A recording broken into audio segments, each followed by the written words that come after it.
गांव में तो सब जगह अकाल की परिस्थिति हो गई है। लगता नहीं कि अब इस गांव में ज्यादा दिन रुकना उचित होगा। काम के लिए बाहर गांव तो जाना ही पड़ेगा। भूषण काम की तलाश में दूसरे गांव की ओर निकल पड़ता है। चलते चलते वह विजयपुर गांव में आ जाता है।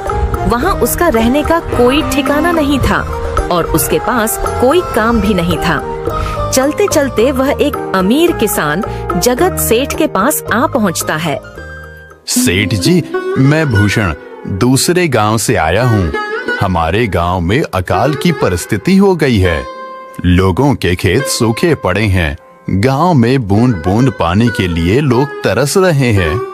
अगर मुझे आपके पास कुछ काम मिल जाएगा तो बहुत कृपा होगी बड़े भाई। अरे रे, लगता है तुम्हारी हालत बहुत खस्ता हो गई है। ठीक है, वैसे मेरे पास एक काम तो है, पर लगता नहीं कि तुम वो कर पाओगे। सेठ जी, आप चिंता ना करें। मुझे आप कोई भी काम दे सकते हैं। मैं वो काम पूरी मेहनत और ईमानदारी से करूंगा। अच्छा ठीक है भूषण, तो कान खोल कर सुन लो। मेरे पास 50 गायें और 50 भैंसें हैं। तुम्हें हर रोज उन जानवरों का गोबर निकालना होगा और रोज सुबह शाम उन्हें चारा पानी देना होगा। महीने के आखिर में तुम्हें इस काम के लिए 200 रुपए मिलेंगे। और हाँ, 2 वक्त का खाना भी हमारी तरफ से मुफ्त दिया जाएगा। बोलो, क्या तुम ये काम कर पाओगे? अरे बाप रे, 50 गाय और भैंसों को संभालना आसान काम नहीं है। पर अब मैं कुछ कर भी तो नहीं सकता, और ऊपर से सेठ जी 2 वक्त का खाना भी दे रहे हैं। ठीक है सेठ जी, मैं ये काम कर लूंगा, पर एक विनती है। हाँ बोलो भूषण, क्या बात है? सेठ जी, अगर आपको समस्या ना हो तो क्या मैं आपके गायों के साथ गौशाला में रह सकता हूँ? सेठ जी, मैं इस गांव में नया हूँ। मेरा रहने का कोई ठिकाना नहीं है। जग्गा सेठ थोड़ी देर तक सोचता है और भूषण को ऊपर से नीचे तक देखने के बाद उससे कहता है, ठीक है भूषण, तुम गौशाला में रह सकते हो। जी धन्यवाद सेठ जी। तब से भूषण गौशाला में रहकर अपना काम करने लगता है। वह रोज जल्दी उठकर गाय और भैंसों का गोबर निकालता, उन्हें चारा डालता और समय पर पानी भी पिलाता था। हर रोज भूषण अपना काम ईमानदारी और पूरी मेहनत से करता था। जगत सेठ को भी भूषण का काम बहुत पसंद आने लगा, क्योंकि वह अपना काम सफाई से करता था। एक दिन जगत सेठ भूषण को बुलाकर उससे बोलता है, भूषण, मुझे तुम्हारा काम बहुत पसंद आया है। तुम गाय और भैंसों का अच्छा ख्याल रख रहे हो, इसलिए दूध की गुणवत्ता भी बढ़ गई है और गायें पहले से ज्यादा दूध भी दे रही हैं। इसलिए मैं आज से तुम्हारी तनख्वाह बढ़ाकर पूरे 400 रुपए कर रहा हूँ। आपका बहुत बहुत धन्यवाद सेठ जी। कुछ दिन ऐसे ही बीतने लगते हैं। भूषण जगत सेठ के पास बहुत मेहनत और ईमानदारी से काम करता है। धीरे धीरे भूषण के पास अच्छा खासा रुपया जमा हो जाता है, जिससे वह अपने लिए छोटा सा रहने लायक एक कुटिया बनवा लेता है। उस गौशाला में सोकर तो नाक से गोबर की गंध अभी भी नहीं जा रही। अब आखिरकार मुझे अपने घर में चैन से सोने को तो मिलेगा। तब से भूषण जगत सेठ के पास गौशाला में काम करने आता और 2 वक्त का खाना खाकर अपने घर सोने के लिए चला जाता था। कई साल ऐसे ही बीत जाते हैं। भूषण की मेहनत के कारण उसके पास अच्छा खासा रुपया जमा हो जाता है। एक दिन भूषण जगत सेठ से बोलता है, सेठ जी, आजकल गांव में चोरी की समस्या बहुत बढ़ गई है और मेरे पास कुछ रुपए भी जमा हैं जो मैंने अपने घर में रखे हुए हैं, पर मुझे उन पैसों की चोरी की चिंता हो रही है। आपको तो पता है कि मैं दिन भर आपके पास ही काम करता हूँ और सिर्फ रात में ही घर सोने जाता हूँ, इसलिए मुझे रोज उन पैसों की चोरी की चिंता सताती है। हाँ भूषण, तुम बात तो बिल्कुल सही कह रहे हो।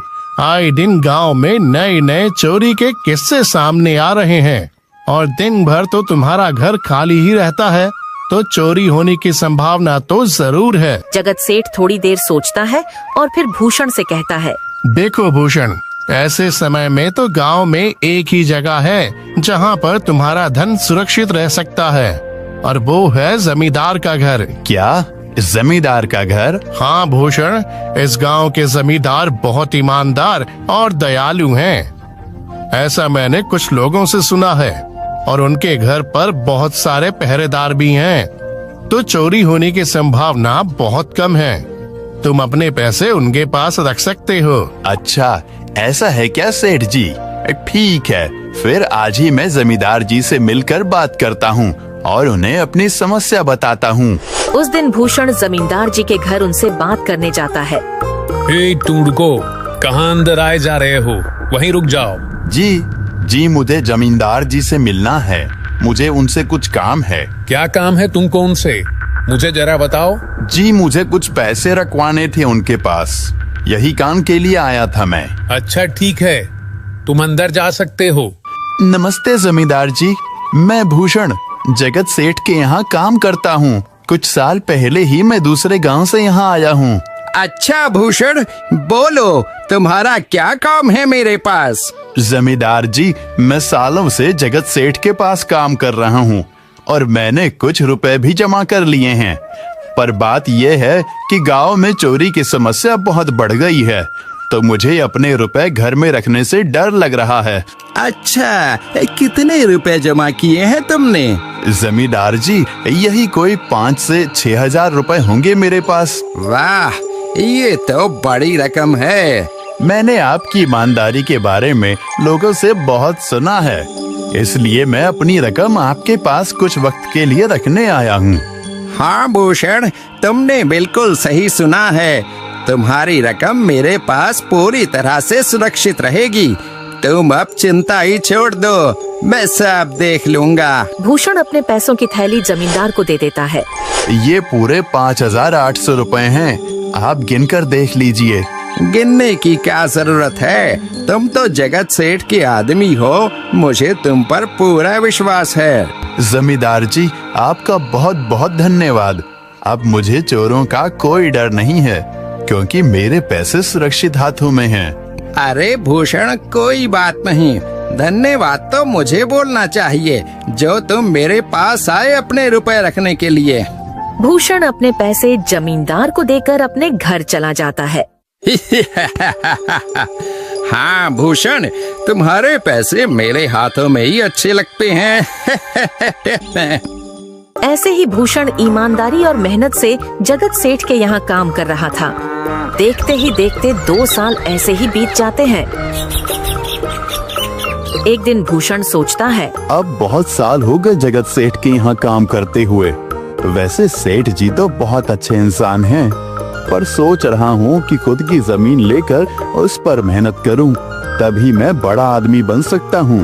अब जो मेरे पास थोड़े कुछ पैसे हैं और जो जमींदार के पास कुछ पैसे संभालने के लिए दिए हैं, वो जमा करके थोड़ी जमीन खरीद लूंगा। आज ही जमींदार से मिलने जाता हूँ और अपने रुपए मांगता हूँ। ये सोचकर भूषण जमींदार जी के घर चला जाता है। जमींदार जी, मैं अपने रुपए वापस लेने आया हूँ। आपके पास मैंने 5,800 रुपए दिए थे संभालने के लिए। अरे भाई साहब, मैंने पहचाना नहीं आपको, वैसे कौन हो आप? अरे जमींदार जी, मैं भूषण हूँ। पिछले साल मैंने आपको पैसे संभालने के लिए दिए थे, याद आया कुछ? अरे भाई साहब, मेरे पास कितने सारे लोग आते जाते हैं पैसे रखने के लिए, और सभी के साथ मेरा अच्छा व्यवहार होता है। वैसे आपके पास कोई कागजात हैं क्या?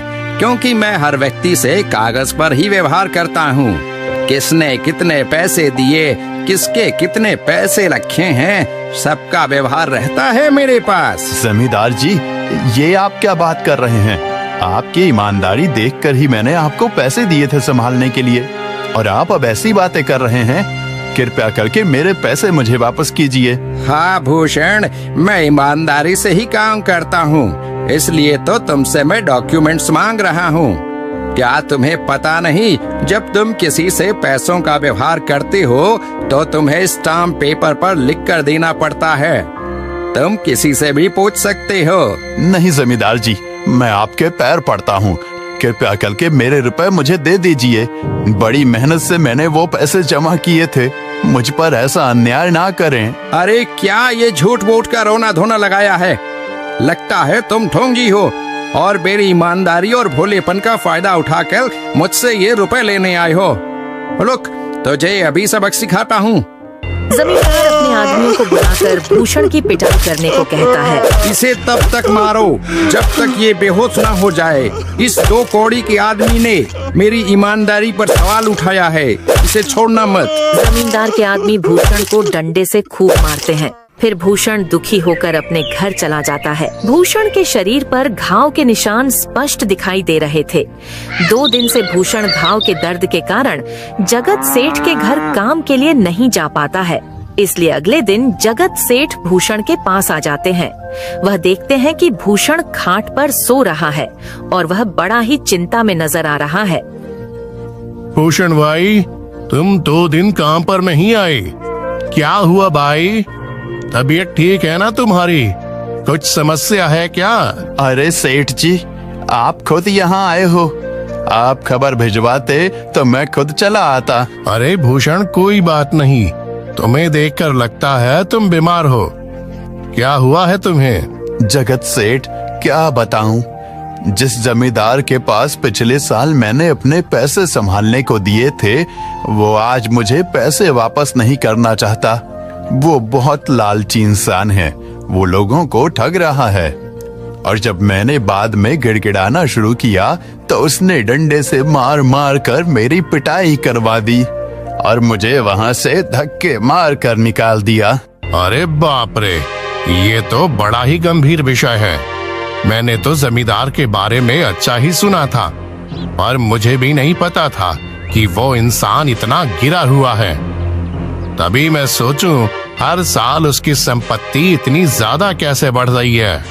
मुझे माफ कर दो भूषण, मैंने ही तुम्हें जमींदार के पास जाने को बोला था।